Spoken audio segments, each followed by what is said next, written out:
Many of you might not know that the number of wreaths laid has grown by 30% year over year for the past 10 years. With numbers like that, it is inevitable that the Wreaths Across America organization is going to need more resources, more trucks, and more volunteers to keep up with such inspiring demand. We're ready for that. In just a few short months, volunteers will convene to lay fresh remembrance of wreaths on gravestones, regardless of name or rank. Even though the families and friends are unknown to the volunteers, these acts spread compassion to those who are grieving. There are moms and dads that live the mission of Wreaths Across America. They remember, they honor, and they teach every day.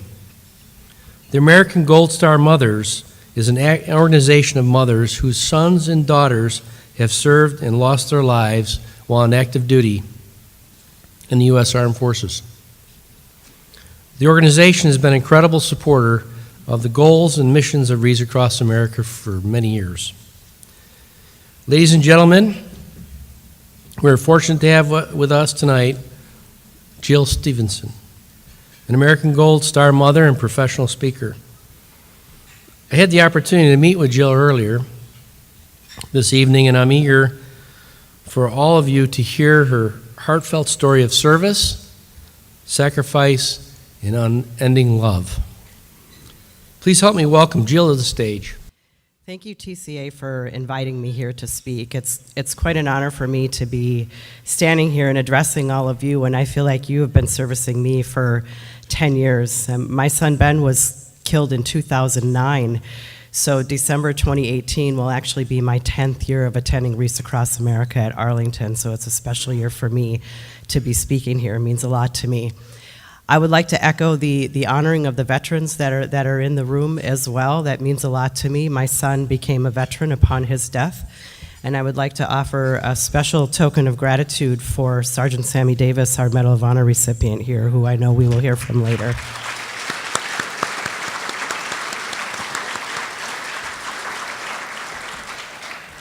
My son Ben was about 7 years old when he took notice of a curio cabinet in my grandparents' lake home.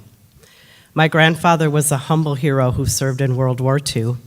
He had a Purple Heart and a Bronze Star, some other certificates, and some photographs of himself in the areas that he served. Ben wanted to know what those items were, and he started asking him questions. My grandfather told him what they were, and Ben wanted to know more and more details. He was fairly relentless in asking questions about what it was like to serve in the military, what it was like to shoot a big gun and to dig a foxhole and to fly overseas. And I thought that Ben's questioning was a little bit annoying, but my grandfather said that I should welcome those questions because it meant that he was thinking and he was processing things, and that's something that should be encouraged. We continued to encourage that, or my grandfather did, as Ben's questions continued for many years after that. And he kept saying that he wanted to grow up and be just like my grandfather. And it wasn't just because he served in the military. It was because he had come to know him as a man and admire him for who he was and all that he stood for. I raised Ben as a single mom, and he was also my only child. My grandfather, who was Ben's great-grandfather, was the strongest male role model that Ben knew.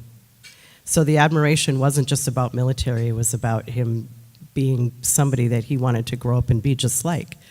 And when he started saying those exact words, that he wanted to grow up and be just like him, my grandfather then discouraged him and said, "You know, kid, imitation is really not the greatest form of flattery. You should become what you're meant to become, not what somebody else is." And he said, "One day you'll know what that is. You'll get a gut feeling and just, you'll know what that is." When Ben was 13 and my grandfather was 83, he succumbed to cancer. It was the first death that Ben had experienced, and it crushed him. It absolutely crushed him. He was his hero, and he was gone, and it rendered him silent. He told me that it hurt him so much he didn't want to talk about it. And he didn't talk about it. And I didn't force him to talk about it because he was 13, and 13-year-old boys don't really talk anyway. They kind of just mumble and grumble. So I let him be. And he stayed silent for 5 months until 9/11 happened. And then that sorrow turned to anger. And then that sorrow turned to vengeance. And as we sat and watched on the television the innocent lives that were lost on that terrible, tragic day in the history of our country, at that wise age of 13, there was that gut feeling that Ben's great-grandfather promised he would receive, that he would receive. No one expected it would come so early, but there it was. And Ben made a declaration at that age that he was going to become an Army Ranger, find Osama bin Laden, and make him pay. And he did. Ben spoke those words with such conviction that I never doubted them. I never, ever doubted that he would make good on that promise. And anybody who knew Ben never doubted that he would make good on that promise. Anybody who knew him through middle school and up through high school knew that Ben Kopp was going to join the Army. And he did. He signed up early in his senior year and left for Fort Benning, Georgia to train with the infantry just 1 month after he graduated from high school. When we connect the dots in the life going backwards, I can't imagine that my grandfather, some 65 years earlier, training at the very same place where Ben did, imagined that he would have a great-grandson follow in his footsteps. Ben made good additionally on his promise, not only of joining the military, but becoming an Army Ranger. And only 7 months after he landed at Fort Benning, he was assigned to the 3rd Ranger Battalion. That was pretty impressive. He fast-tracked his way into the Ranger Battalion, and there he was. And it was a good fit for him. There were, at one point, when Ben came home during close to completing his 2nd year, he actually thought that he was taller. And it was because it was such a good fit for him that he carried himself very, very strong and proud. And that's something that his great-grandfather had taught him. And it also taught me when I was a child that you should carry yourself with your chest up, your chin up, and your shoulders back. And Ben never forgot that. And in fact, there are men that I still am in contact with today that served with Ben that have told me that Ben taught them that, and they still teach their privates to walk that way. And so that my grandfather's legacy has continued in that respect for Ben. But it was such a good fit for him that when he got home, he actually wanted to go down to the basement and measure himself on the wall and see if he'd grown taller. And you know, sadly, he hadn't. He just appeared that way. So we knew he was in the right place. As Army Rangers, they deploy a little more often than the big Army. Generally, 1 year of service equals 1 deployment. So by Ben's 3rd year of service, he had 2 deployments under his belt, 2 to Iraq, and in the spring of 2009, he was on his way to Afghanistan. He had told me that the first 2 weren't that big of a deal.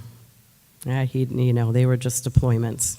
Well, I found out later that that wasn't true. He just wasn't telling Mom all the things that he really saw and did, and that was okay. I appreciate the fact that he was protecting me and didn't want me to know.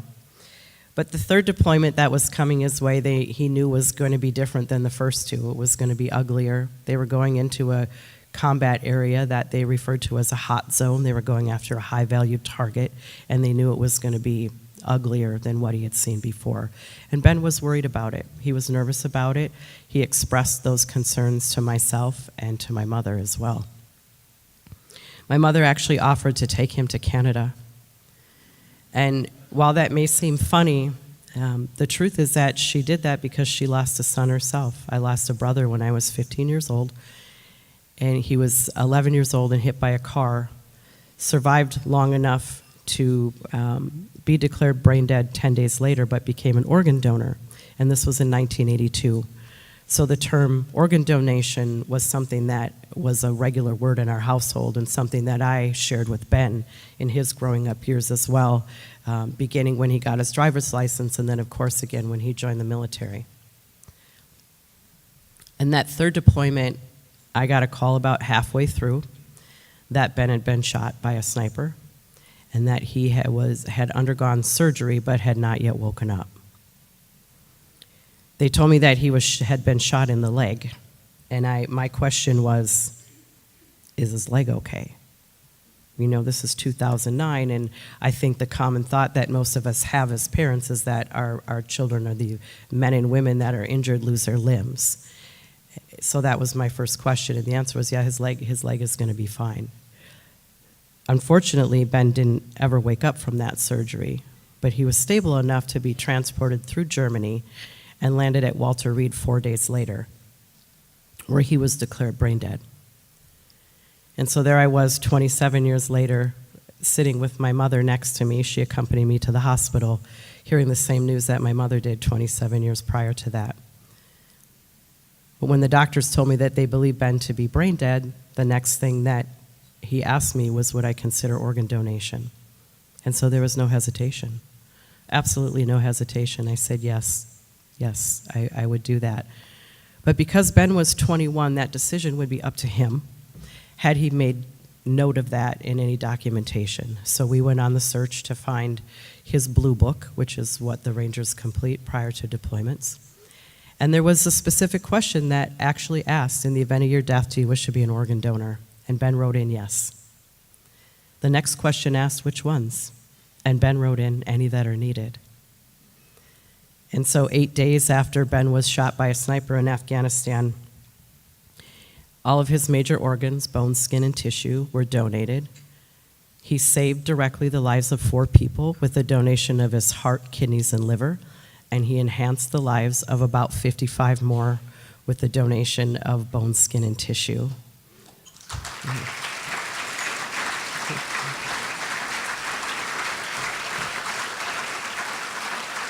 I've had the great pleasure of meeting all 4 of those folks, including Ben's heart recipient, who's alive and well and living in Chicago.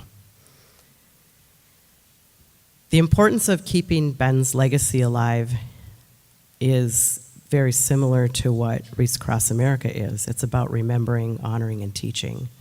Remembering who our fallen are, honoring their stories and their sacrifice, and teaching those that remain about that sacrifice that was made and about continuing to honor them. I didn't realize the power of Ben's story until I told it about 8 weeks after he died. To my very first public speaking gig, if you will, was to 1,500 people. I say that was baptism by fire, right? I had only spoken to the media and to newspaper, to radio and local newspaper folks, but in this audience, there were 1,500 people, and I got a standing ovation, and I went, oh my goodness, wow, this story has some power. Following Ben's funeral at Arlington, I was contacted by the national media, and it's just really kind of snowballed since then. I'm always honored and grateful to have the opportunity to share Ben's story. Ben Kopp, Corporal Ben Kopp, my son, is the face of so many faces that have sacrificed everything to ensure our freedoms, that we can sleep peaceably in our beds every night. And he's the face of the young men that live down the streets from us, from the young men that play on the high school football team. It's important to see their faces. It's important to remember them, to honor them, and to teach those that remain about who they are. I want to thank all of you once again for what you do. I've participated in the convoy 2 times, 2011, 2016. Trips of a lifetime. You all know what it's like. It's something that cannot be described unless you experience it yourself. It means the world to me as a Gold Star mother. My son is laid to rest right here in Arlington in Section 60. As I mentioned earlier, this will be my 10th year attending. Thank you for coming alongside Wreaths Across America, for your dedication and commitment to fulfill their mission to remember, honor, and teach. And thank you again for having me here. I really appreciate it. God bless America.